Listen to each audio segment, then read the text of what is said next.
जय हिंद। इस वीडियो में देखेंगे कि बिहार एसआई मतलब कि बिहार सब इंस्पेक्टर दरोगा के लिए जो आपका सिलेक्शन प्रोसेस होता है वो सभी सिलेक्शन प्रोसेस का पूरा डिटेल के साथ स्टेप बाय स्टेप जानकारी देंगे कि आपको कौन कौन से सिलेक्शन प्रोसेस में क्या प्रक्रिया से गुजरना पड़ता है, उसके अंदर का एक एक टॉपिक को निचोड़ के बताएंगे। ठीक है, क्योंकि किसी भी आप पोस्ट को ज्वाइन करने के लिए, उस पोस्ट को पद को हासिल करने के लिए, उसके लिए आपका क्या चाहिए, उसके लिए सबसे पहले आपको एग्जाम पैटर्न जानना जरूरी होगा, उसके लिए सिलेक्शन प्रोसेस जानना जरूरी होगा, और उसके लिए फिजिकल स्टैंडर्ड टेस्ट जानना जरूरी होगा, फिजिकल एफिशिएंसी टेस्ट जानना होगा, डॉक्यूमेंटेशन का डिटेल जानना होगा। तो भाई ये सभी आपको इस वीडियो में पूरा क्लियर करने वाले हैं। ठीक है, और सबसे बड़ी बात मैं आपको बता दूं कि मेनली होता है एग्जाम होता है। ठीक है, एग्जाम का पूरा डिटेल बताऊंगा, और मेन जो मेरा यही मुद्दा होने वाला है, मेन जो टॉपिक होने वाला है कि आपका बिहार सब इंस्पेक्टर की पीटी और मेंस के लिए जो आपका रिटन का टेस्ट होगा ना, तो मार्क्स डिस्ट्रीब्यूशन का पूरा डिटेल बताएंगे। मतलब कि हिस्ट्री में कितना नंबर से सवाल पूछा जाता है, ज्योग्राफी में कितना नंबर से सवाल पूछा जाता है, करंट अफेयर्स में कितना नंबर से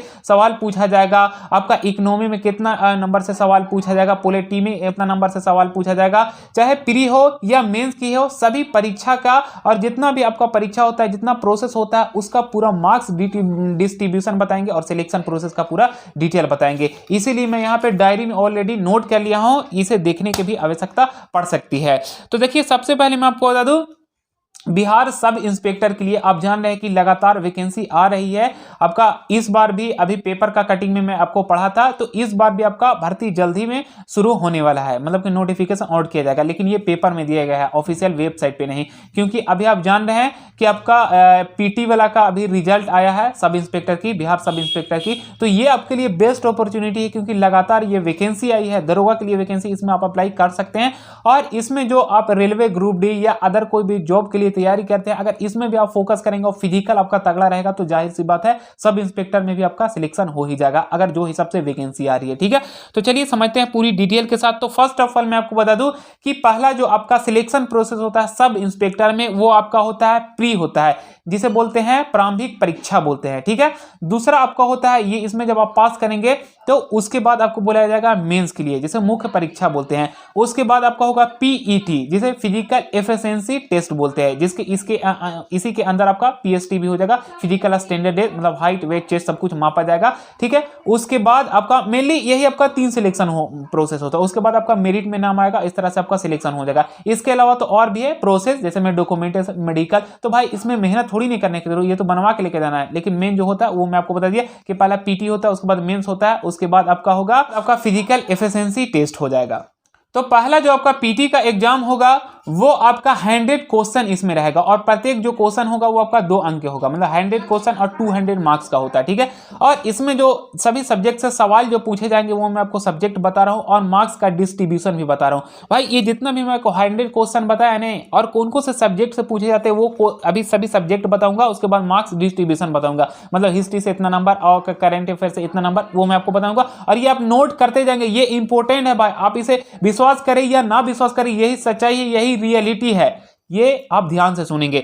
देखिए, पहले आपका जो पीटी का एग्जाम होगा इसमें आपका हिस्ट्री से सवाल पूछा जाएगा, ज्योग्राफी से सवाल रहेगा, पॉलिटी साइंस से आपका रहेगा सवाल, इसमें इकोनॉमी से सवाल रहेगा, करंट अफेयर से सवाल इसमें पूछा जाएगा, साइंस से इसमें सवाल पूछा जाएगा, और बिहार से इसमें सवाल पूछा जाएगा। अब मैं आपको ये सभी सब्जेक्ट का मार्क्स डिस्ट्रीब्यूशन बताऊंगा, और ये जितना भी मैं आपको ऑल सब्जेक्ट बताया उसमें 100 क्वेश्चन से, मतलब ये सभी सब्जेक्ट को कंबाइन करके 100 क्वेश्चन हो जाते हैं, और 200 अंक के इसी तरह हो जाते हैं, क्योंकि मैं आपको बता दिया कि प्रत्येक क्वेश्चन होता है वो आपका 2 अंक के होता है।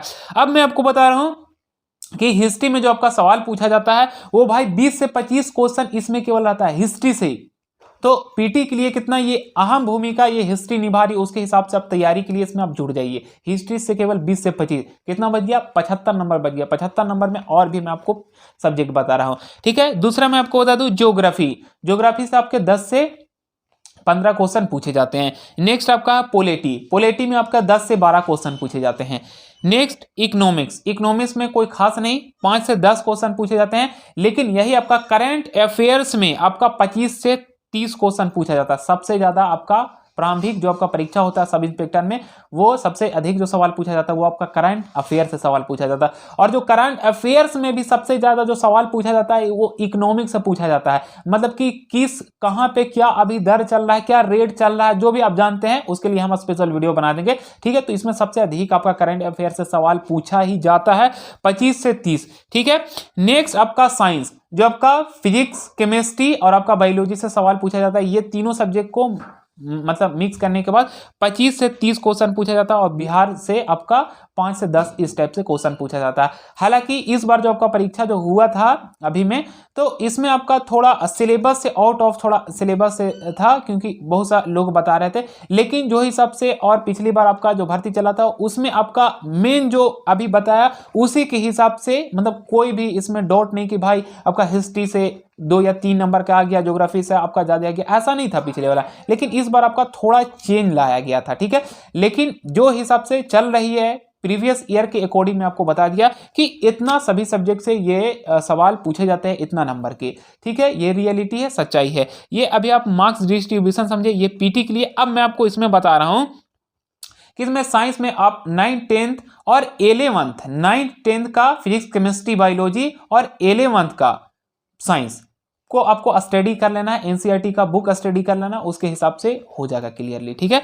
नेक्स्ट मैं आपको बता रहा हूं कि इसमें आपका नेगेटिव जो आपका क्वेश्चन होता है वो आपका होता है 0.2 मार्क्स होता है, ठीक है। और अब मैं आपको बता रहा हूं कि ये पीटी के बारे में पूरा मार्क्स डिस्ट्रीब्यूशन का भी बता दिया और ये सभी सब्जेक्ट से इतना सवाल पूछा जाता है। अब मैं आपको बता रहा हूं भाई कि मेंस के लिए, तो मेंस में सबसे पहले आपका 2 पेपर होता है। एक आपका हिंदी होता है, जो हिंदी में पूरा 100 क्वेश्चन का रहता है, मतलब कि 100 क्वेश्चन और 200 मार्क्स का हो जाता है। और ये जो आपका होता है ना पीटी में, जो फर्स्ट पेपर हिंदी जो होता है, इसमें केवल क्वालिफाइंग मार्क्स होता है, इसको पास करना जरूरी होता है। 30 नंबर अगर आप ला दिए, 30-32 ला दिए, तो ये आपका पासिंग होता है। हालांकि जो भी तैयारी करते हैं, थोड़ा भी तैयारी रहता है तो ये पास हो ही जाते हैं, लेकिन इसका कुछ नहीं होता है। मेन जो आपका होगा दूसरा पेपर होगा, वो दूसरा पेपर यही आपका मेनली होता है, ठीक है, मेंस की परीक्षा। तो दूसरा पेपर में कौन कौन सब्जेक्ट से सवाल पूछे जाएंगे, तो दूसरा पेपर में जो आपका सवाल पूछा जाएगा सेम आपका वही रहेगा जो मैं आपको बताया पीटी वाला में, ठीक है। लेकिन आपका इसमें 2 सब्जेक्ट को हटाकर आपको यहां पे 2 अलग सब्जेक्ट ला लिया जाता है। 2 सब्जेक्ट नहीं, 1 सब्जेक्ट को हटाकर, बस आपको करंट अफेयर को हटाकर मेंस में उसके जगह पे मैथमेटिक्स और रीजनिंग से सवाल पूछे जाते हैं। और बस वही आपका सेम रहता है कि आपका 20 से 25 इसमें आसपास सवाल पूछा जाता है, ठीक है। सेम आपका वही है, हिस्ट्री से आपका 20 से 25, मेंस में भी, ज्योग्राफी में 10 से 15 और आपका पॉलिटी में 10 से 12 और इकोनॉमिक्स में आपका 5 से 10। और यही करंट अफेयर्स को हटाकर वहां पे मैथ और रीजनिंग से करीबन आपका 25 के आसपास सवाल पूछा जाता है। साइंस में आपका वही रहेगा 25 से 30 और बिहार से भी रिलेटेड आपका कुछ ऐसा ही रहता है, ठीक है, 5 से 10 क्वेश्चन। तो इस टाइप से आपका सवालात पूछा जाता है आपको मेंस की परीक्षा में, ठीक है। मतलब कि मेनली अगर हम फोकस करें और सब इंस्पेक्टर के लिए, तो आपका क्या होना चाहिए, फिजिक्स, केमिस्ट्री, मैथमेटिक्स आपका 9th 10th का और 11th का मजबूत होना चाहिए, मतलब जनरल साइंस। और दूसरा आपका होना चाहिए मैथमेटिक्स और रीजनिंग, और तीसरा आपका हिस्ट्री होना चाहिए। मेनली यही है, ठीक है, सिलेक्शन के लिए। और भी इसके अलावा और भी तो आपका स्टडी करना जरूरी है और करंट अफेयर, ठीक है।